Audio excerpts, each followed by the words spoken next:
Hello guys, this is Alvin here. Today we're gonna discuss about live-in caregiver program. I have a friend of mine with me, Frank. He's from Philippines.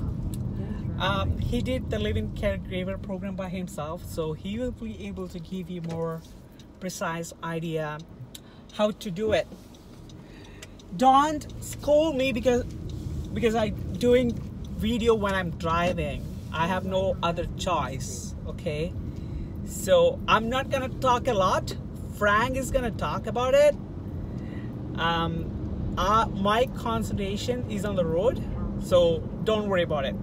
All right? I'm doing it because I don't have another time. We are going home after our night shift.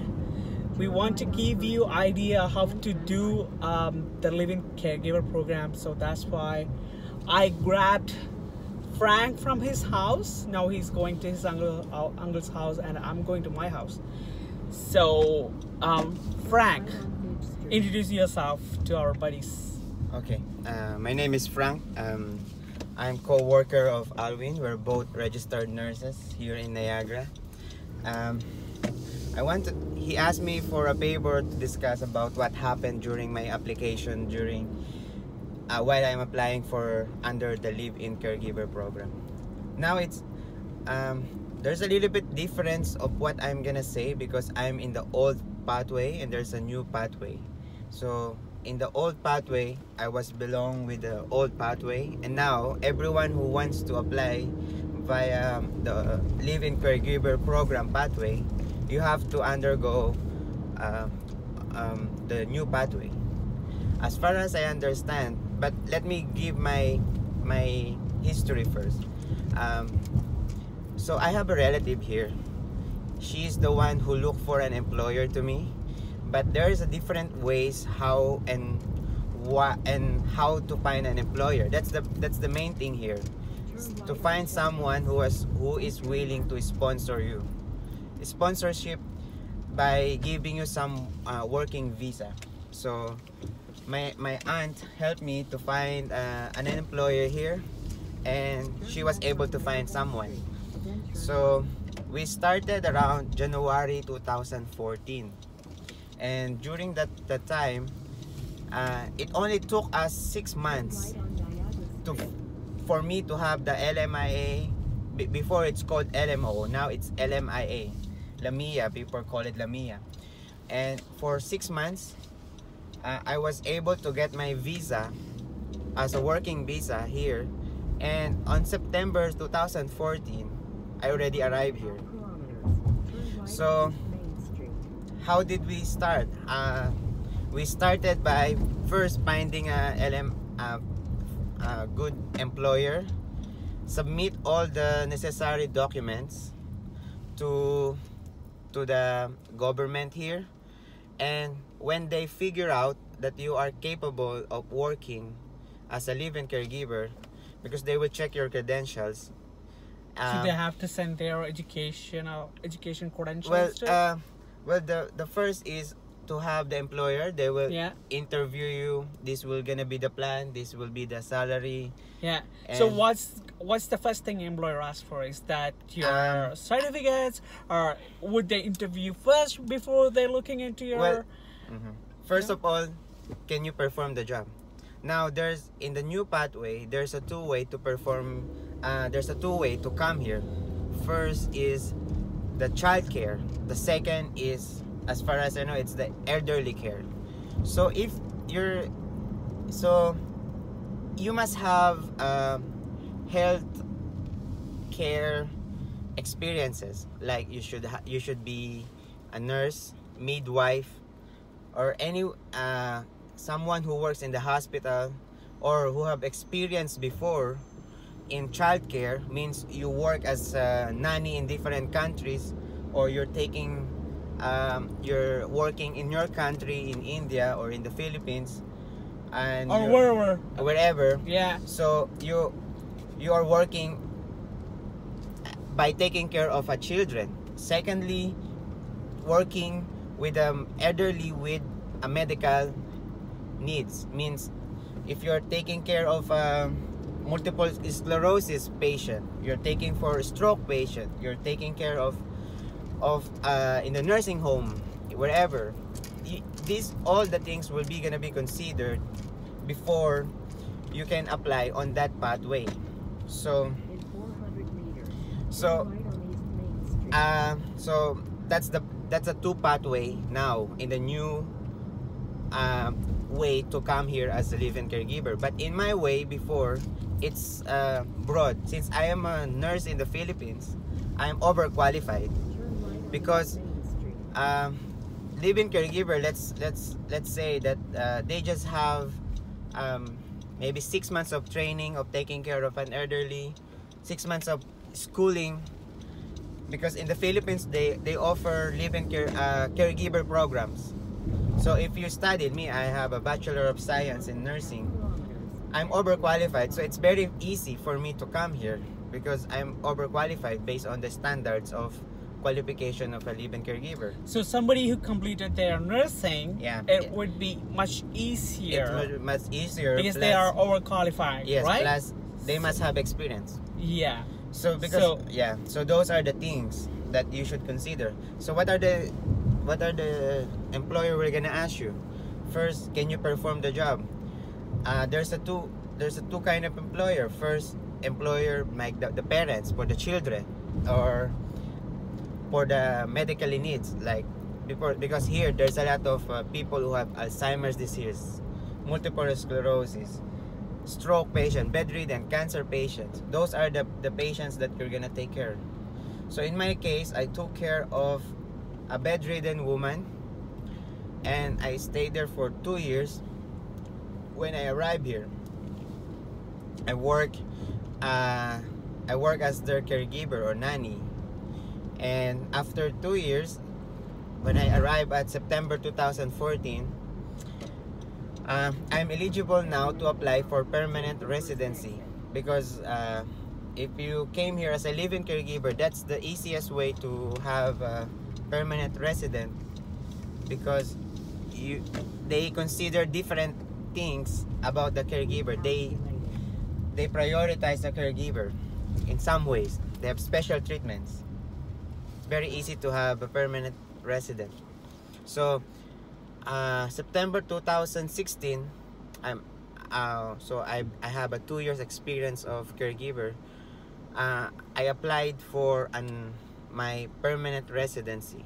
So in less than 2 months, in less than 6 months, I'm already a permanent resident.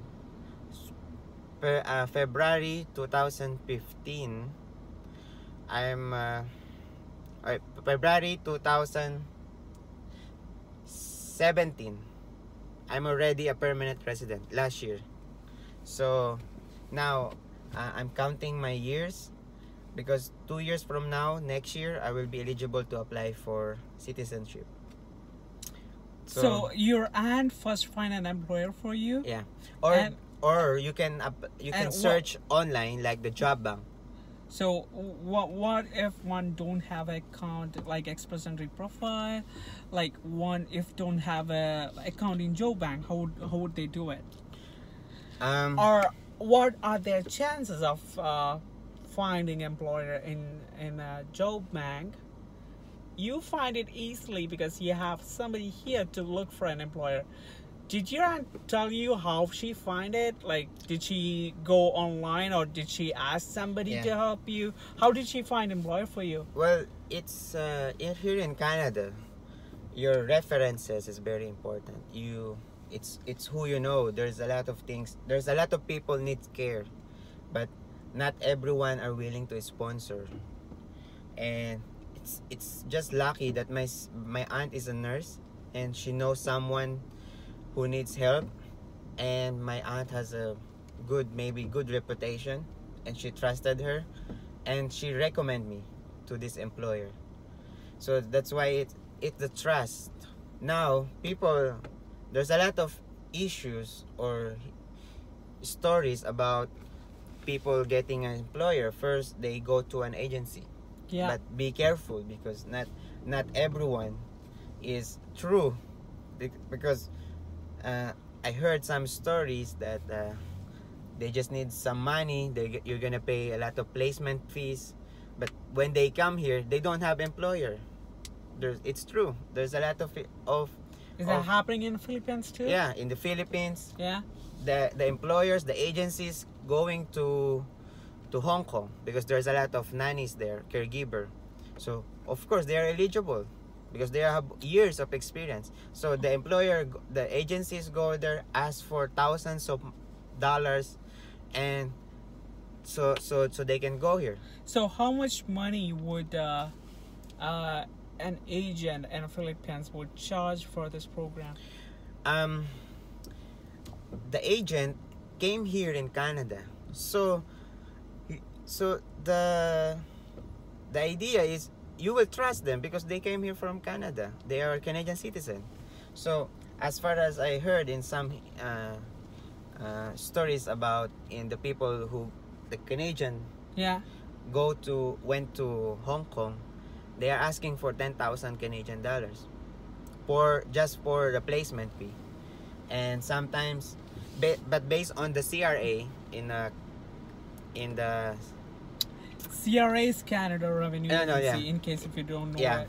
Yeah, in the So CRA. yeah, so roughly to the whole LMIA Live-in Caregiver program, how much would an agent charge in Canadian dollars? Is it 10,000 or Yeah. 20,000? 10,000. 10,000? Yeah. Yeah. Is Not that what they much. charge? Not. I never heard more than 10,000. Yeah. And well, plus, if the agency is so much. So 10,000 Canadian dollar is just 5 lakh Indian rupees. Yeah. So. Where in our country they charge how much?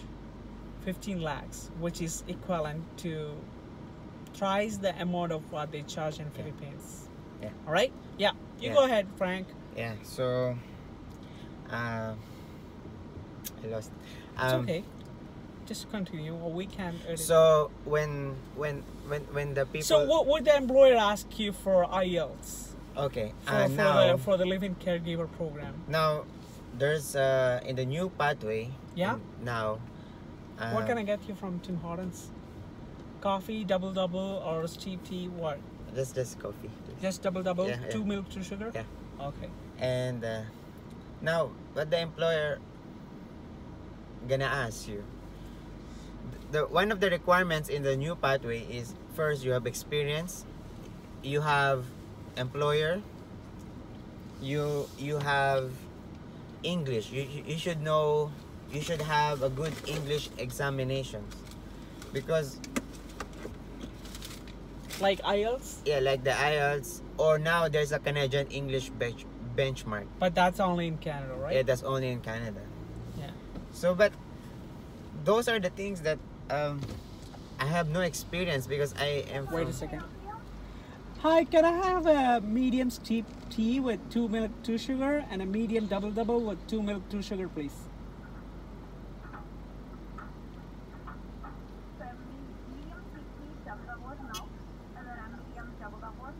Yeah, two milk and 2 sugar. Double, 2 milk, 2 sugar as well. Please and thank you. Yeah. Yeah, go ahead. Yeah. Forget. That's okay. So the English, you should take the English. I'm not familiar with the new pathway now because I'm from old pathway. But as far as I know, the new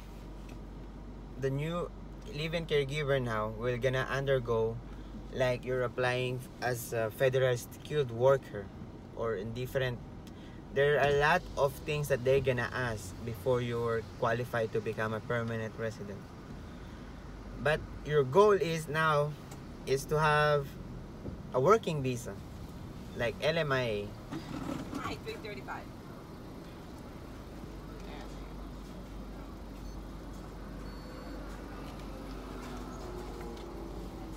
Is that double or? This is double with milk in my hand, and that's your steep tea double. Oh, okay. Thank you. You're welcome. Yeah, go ahead. Yeah, so So you Anybody should, need coffee? Tea? yeah. So you should. Thank you. So you should search more about this new pathway, because there's a lot of things that's a lot of requirements, I think, than before. So so my advice is the fastest you can do it, because the rules in Canada are changing very fast. In my year 2014, it's very easy. Now they said it's easy, but it's a little bit complicated due to scoring. You need to undergo scoring system to become a permanent resident. So when you come here, you should be aware that you're gonna work as a caregiver, means you're gonna take care of children. So when you worked as a caregiver, were you staying at their house? Did they provide you accommodation and food? Yeah. Yeah? No. Now there is a new law. When I came here, I'm a live-in. Now you have an option to live out, means you have an option just to work for 8 hours and go home after your shift. Because the problem with the live-in caregiver, they were overworked, because you stay in the house. Now they have discussed it in the law.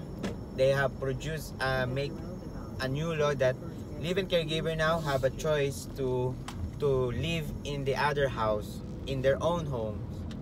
So you don't need to overtime works, because many employers, I'm not saying a lot, but some of the employers are asking too much. When they say take care of my children, of course you need to wake up early. Your work hours, we're gonna start there, and then you're gonna end up at night.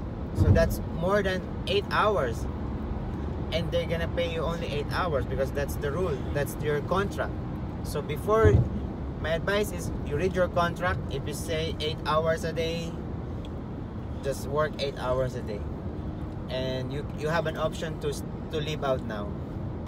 That's awesome. Yeah, because Yeah. so who's gonna pay for the living expense? Who's gonna pay for you, the rent? of course. We have to pay for it. Yeah, Then you're gonna that's not worth it, because we have to pay a lot, right? But even in the live-in caregiver, they have in the contract. So how much is the basic pay for the living caregiver program? It's the minimum wage here. Minimum wage? $14 per hour. Yeah. And How much we gonna earn? Like, I'm not asking what they paid you, but how much we gonna make a month maybe with the living caregiver program? with the less taxes, more or less 1,500 a month. a month. Yeah. So if you're $1,500. living out, When you're living out, you're gonna pay for your rent, which will be like maybe close to $500. 500. Do you think 500? Yeah, more or less. It depends also where are you going to work. Depends on where you are. Yeah. So the average salary, average rent in Niagara Falls right now, like for a house, it's for an apartment, it starts at $1,000. So we're gonna discuss about the living expenses here. Yeah. Now I'm from Toronto. I moved here in Niagara, Yeah. and I'm currently renting a room. So But bed space. that's by yourself. Yeah, that's by Just yourself. for one person, right? That's one person. What So happens if they bring their family? it's not that easy. So when you come here, you should, as a live-in caregiver program, you should work for 2 years straight as a live-in caregiver, and then when you apply for permanent resident, that's the only time you can apply for your family. It's not when you come here, you bring them. You will be able to bring your family members after 2 years. It's not right after you come here you have your family, because when you are approved as a permanent resident, your family members also will gonna be permanent resident. So I believe it's very worth to wait. Yeah. So do you think they can lead a good life working as a caregiver here with their family? Yeah. Some people use this as a stepping stone. There you go. Yeah, So it's not a long-term work for you. Yeah. It's just a footstep into Canada. Yeah. Just like me, Yeah. me. Look at Frank. I work as a live-in caregiver, but while I'm working as a caregiver, I'm starting my credentials. And you can study also while you are having a work permit, but it's not a full course. You can only study short-term courses. Like, I don't know, there's a lot of short-term courses that you can study. So do we have to pay for it, or yes, you have the government to pay. gonna Yeah, help you us? have to pay for it. We have to pay for it. Yeah. So when you said the short-term courses, how much would it cost? Depends on the course, maybe $1,000 or $2,000. Okay. Did you But study? No, No. I don't study because I'm just lucky that I don't have to study for my nursing. So Yeah. I've waited almost 2 years to become a nurse here. My credentials, I sent my credentials. I applied for my credentials in the Philippines, my diploma, transcript of record, were sent here in Canada, and then process it, take some nursing examination, the NCLEX, English examination, and then got my license. It took me 2 years to become a nurse here. Did they ask you to write any exams? Yes, NCLEX for No, nursing. other than the NCLEX, did they ask you to write any OSCE or? No, I don't. They didn't ask me. It's just I'm just fortunate that I don't have to take only the English. The English exam is maybe the hardest. Some people find it hard because. Did you take IELTS? Yes, I have to take it because it's part of the requirements to become a nurse here. Yeah. To have a. How much score you needed? 7. 7. Yeah. 7 in the speaking, 6.5 in writing. The College of Nursing is gonna there's a list of what your score must be. If you're below that, you should to retake.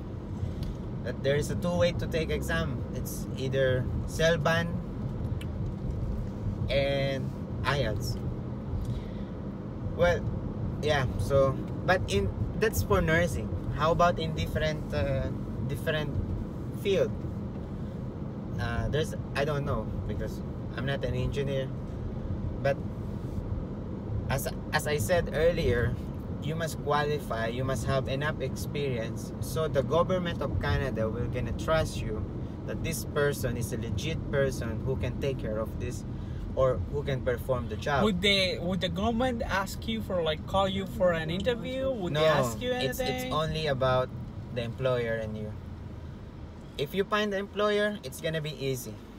That's the thing, because you already have an employer here. So it means that the employer will gonna apply to the government. They said, I need this person, I want this person to come here. Was the employer were they like a family, or are they a big large firm like a long-term it's resident? only a family here. Only so a family can hire a One- person abroad, yeah. right? Like a living caregiver. Yeah, live-in caregiver or caregiver. You can, yeah. So that's the deal now. And well, some of them are elderly. They're the children who is asking to take care of their parents. So, but the thing with that is if the person died, because in the contract you're gonna take care of this elderly, and if the person died, you need to find a new employer. But the good thing is you're already here, so it's gonna be easy to find another employer because you build your resources, you build your network. So the goal is just to come here. That's your goal, and then when you come here, the it's gonna be cheapest easy. way in Philippines to come here is living caregiver program, isn't it? It's very popular in our country, but it's not Yeah, easy. it's yeah. People pays. That's the truth. It's just I'm lucky that I know someone here, and I don't need to pay through the agency. But some agency are legit. You should check the credentials in your government before you trust the person, because you should not waste. Or We're gonna do a video to find out like how we can find out the immigration frauds. We'll do it later. yeah, but the we problem get- is yeah. we have a different. Yeah. You have your legislation is different from That's my right. legislation. That's right. But in our country, we have this government sector that is taking care of those who are Authorized to going hire people. abroad, Yeah. overseas. We call it Philippine overseas employment. So they're the one who's checking the agencies. They're the one who's giving a permit to these agencies to hire people in in different countries. So before you pay, you should think: is this agency is legit? Is this person has true? What's the record? You should really read about this before you trust person, because it's very expensive. You're paying more than my country, and it's not And living caregiver is not the only way you can come here. There's a lot. Federal skilled worker, Ontario skilled worker, but it's always the same. Finding the employer. You can apply here, and you don't need to undergo through the caregiver program. You just need to have a good credentials. People came here because Canada has a scoring system. If you have a high score, they were gonna invite you to come here. That's called, I think, the express entry. In less than a year, you will be here. And the express entry, you can bring your whole family. So that's one way to come here. There's a lot. Ontario Federal skilled worker, express entry. So in the express entry, the fastest way is you should have a lot of education, working experience, you have money, you have relatives here in Canada really has a very big points, like 10 points already, as far as I know. So do some research. The agency will gonna offer you a lot of things. They gonna say all the ways to come here, but just trust yourself. You can come here. It's easier here to come here than United States. United States is very hard. Do you have any advice for the student nurses, like people coming here from Philippines or abroad as a student? There's a lot of people came here using a student visa, because as far as I know, student visa, so as I said, just come here. Student visa, working visa. When you are here, the process of your documents to become a permanent resident is gonna be faster because you're already here. So some people like Alwin came here as a student visa, and when you study postgraduate, just like me, some of the nurses here, they are not qualified for express entry, so they come here as a student visa. But the deal with the student visa is every expenses will be yours. You need to pay for your education, housing, everything. So you need thousands of dollars before you reach your goal. But it works. Like Alwin has now it's a registered nurse here in Canada, so it takes effort and prayers also. It's not easy. A student pathway, student visa, I'm not aware, but there are also some agency who's gonna help you with the student visa. So the agency is very powerful because they know everything. So that's why choosing the right agency is the goal, or searching, because you can do it by yourself. and when you have a study here, when you finish your education here, I believe, and you find an employer, you can stay here. They will give you working visa after study. As far as I know, they will give you a working visa, and then the employer who gave you the working visa will be your sponsor. And when the sponsor means you, in few years, you will be eligible to apply for permanent resident and then citizen. That's always the flow. Different pathways, but when you come here, it's a circle. It's working, and now you're gonna be permanent and then citizen. It's very easy now. Before, the waiting to become a citizen is, I think, 4 years. Now it's only 3 years or 2 years. In my case, it's 2 years because I'm a live-in caregiver. I already stay here for 2 years. But it doesn't matter. What's the difference? The difference of the permanent and the citizen is the right to vote and a different passport. That's the only difference. You have, when you're permanent resident, like me and Alwin, I think he's still a permanent resident. The only difference is the right to vote and different passport. And that's it. That's it, guys. Hope our video is useful for someone. We'll see you on next video. Good See luck. you later. Best wishes, buddy.